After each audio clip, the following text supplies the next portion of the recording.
The editorial from the Voice of Ambazonian critically examines the unfolding political drama in French Cameroon, centered on Akaremuna's recent legal challenge to President Paul Biya's candidacy on grounds of incapacity.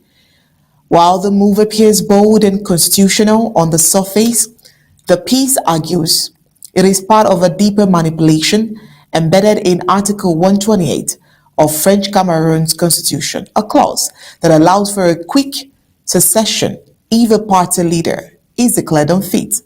This mechanism, the editorial, contends enables election by substitution, where the real power transition happens behind closed doors, rendering elections meaningless.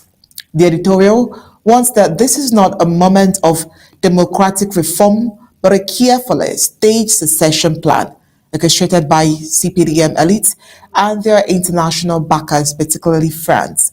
The piece also draws historical parallels, pointing to the legacy of Akaremuna's father, Solomon Tandang Munang, who is accused of betraying the Ambazonian cause by dismantling the federal structure that once gave Southern Cameroon's autonomy.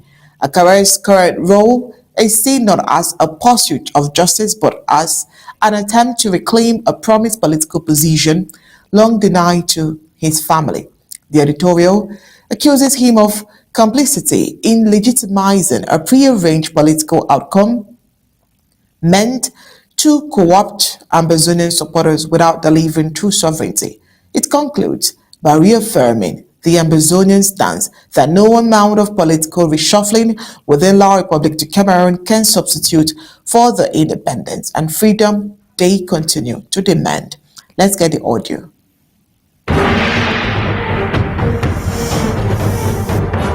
This is the voice of Ambazonian. Truth in resistance, clarity in crisis. Today is Thursday, August 21st, 2025. Today's editorial is titled Selection, Not Election, Article 128 and the Staged Succession in Cameroon. Fellow Ambazonians, greetings. Across La République du Cameroon, headlines are buzzing. Akaremouna has just challenged the eligibility of Paul Biya, claiming the old man is incapacitated and unfit to run. To many, this looks like a bold, courageous move, a lawyer standing up for constitutional order. But let us pause, let us look closer what is really at play here. Hidden inside the constitution of La République du Cameroon lies a clause most citizens barely know. Article 128. It says if the leader of a party is incapacitated, the Constitutional Council may authorize a replacement within 3 days. 3 days. On paper, it sounds like stability. In practice, it is the perfect trapdoor, a mechanism not for democracy, but for what we call election by substitution. The figurehead enters, the ballots are stuffed, then the Constitutional Council declares the winner incapacitated, and within 72 hours, like magic, the replacement appears. The outcome is already known. The people's vote never mattered. Now, in this staged drama steps Akaremouna, a man with international credentials, yes, a lawyer with polish, yes, but also the son of Solomon Tandemuna, the man who betrayed Ambazonia's dream of federation. Let us remember the history.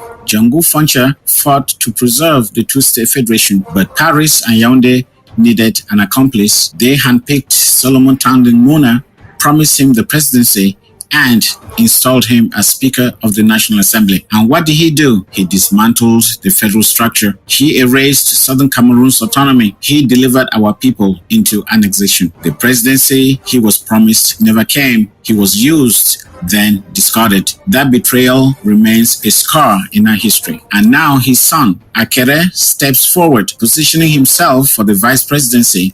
Why?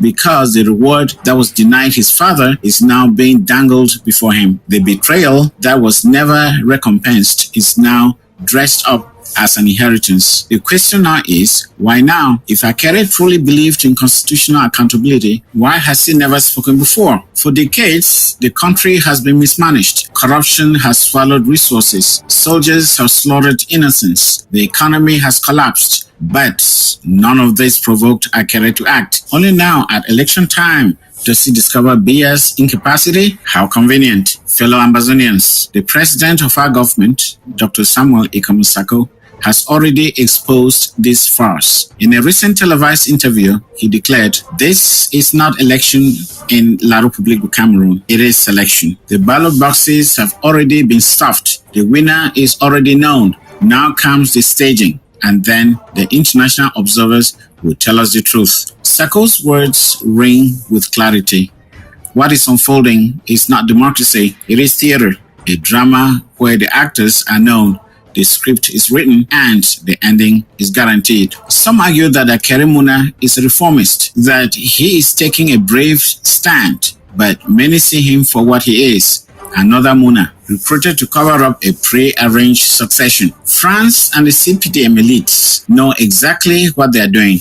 They dangle the promise of a vice presidency. They use a familiar family name to lure Ambazonians back into the fold. But let us be clear, a vice president is not independence. A substitute is not sovereignty. We, the people of Ambazonia, have seen this play before. The genocide, the displacement, the betrayals. These have opened our eyes. No staged substitution can erase the truth. No recycled dynasty can pacify us. No Article 128 can legislate away our freedom. This is not democracy. This is election by substitution. Article 128 is a legal trick. Akere Muna provides the face. France directs the show. And as Dr. Sako reminded us, it is not an election, it is a selection. Ambazonia will not be fooled again because no selection, no substitution can substitute for freedom. This has been the voice of Ambazonia.